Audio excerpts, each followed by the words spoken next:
ದೇವನಹಳ್ಳಿ ತಾಲೂಕಿನ ಜಿಲ್ಲಾಡಳಿತ ಭವನದ ಎದುರು ಪಿವಿಸಿ ಸ್ವಾಭಿಮಾನ ಸಂಘಟನೆಯಿಂದ ಮಹಿಳೆಯರ ಮೇಲೆ ಲೈಂಗಿಕ ದೌರ್ಜನ್ಯ ನಡೆಸಿರುವ ಸಂಸದ ಪ್ರಜ್ವಲ್ ರೇವಣ್ಣ ಮತ್ತು ಶಾಸಕ ರೇವಣ್ಣನನ್ನು ಬಂಧಿಸಿ ಕಾನೂನು ಕ್ರಮ ಜರುಗಿಸುವಂತೆ ಒತ್ತಾಯಿಸಿ ಪ್ರತಿಭಟನೆ ಮಾಡಿದ ಪ್ರಜಾ ವಿಮೋಚನಾ ಚಳುವಳಿ ಸ್ವಾಭಿಮಾನಿ ಸಂಘಟನೆ ರಾಜ್ಯಾಧ್ಯಕ್ಷ ಮುನಿಯಾಂಜಿನಪ್ಪ ಜಿಲ್ಲಾಧಿಕಾರಿ ಡಾಕ್ಟರ್ ಕೆ ಶಿವಶಂಕರ್ಗೆ ಮನವಿ ಸಲ್ಲಿಸಿದರು.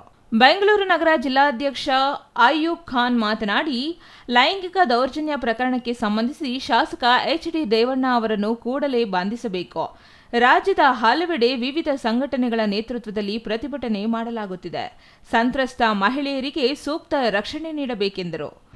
ಈ ದೇಶದ ಮಾಜಿ ಪ್ರಧಾನಿಗಳಾಗಿರ್ತಕ್ಕಂಥ ಸನ್ಮಾನ್ಯ ಎಚ್.ಡಿ. ದೇವೇಗೌಡರ ಕುಟುಂಬದಲ್ಲಿ ನಡೆದಿರ್ತಕ್ಕಂಥ ಈ ಬೃಹತ್ ಲೈಂಗಿಕ ಹಗರಣ ಏನಿದೆ, ಆ ಲೈಂಗಿಕ ಹಗರಣದ ರೂವಾರಿ ಎಚ್.ಡಿ.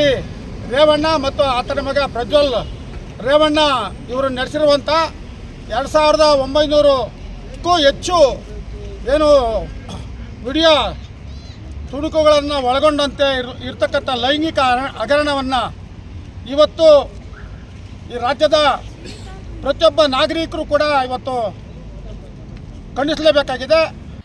ಈ ಸಂದರ್ಭದಲ್ಲಿ ದೊಡ್ಡಬಳ್ಳಾಪುರ ತಾಲೂಕು ಅಧ್ಯಕ್ಷ ತಳಗವಾರ ಪುನೀತ್, ಯಲಹಂಕ ತಾಲೂಕು ಅಧ್ಯಕ್ಷ ಕಾಂತರಾಜು, ನೆಲಮಂಗಲ ತಾಲೂಕು ಅಧ್ಯಕ್ಷ ವಾಸುಮೂರ್ತಿ, ಬೆಂಗಳೂರು ಗ್ರಾಮಾಂತರ ಜಿಲ್ಲಾ ಅಧ್ಯಕ್ಷ ದೊಡ್ಡರಾಜು, ದೇವನಹಳ್ಳಿ ತಾಲೂಕು ಮಹಿಳಾ ಅಧ್ಯಕ್ಷೆ ಅರುಣ, ಬೆಂಗಳೂರು ಜಿಲ್ಲಾ ಪ್ರಧಾನ ಕಾರ್ಯದರ್ಶಿ ಚಿನ್ನಮರಿಯಪ್ಪ, ಪದಾಧಿಕಾರಿ ವಸಂತಮ್ಮ, ಮುನಿಲಕ್ಷ್ಮಮ್ಮ ಮತ್ತಿತರರು ಹಾಜರಿದ್ದರು.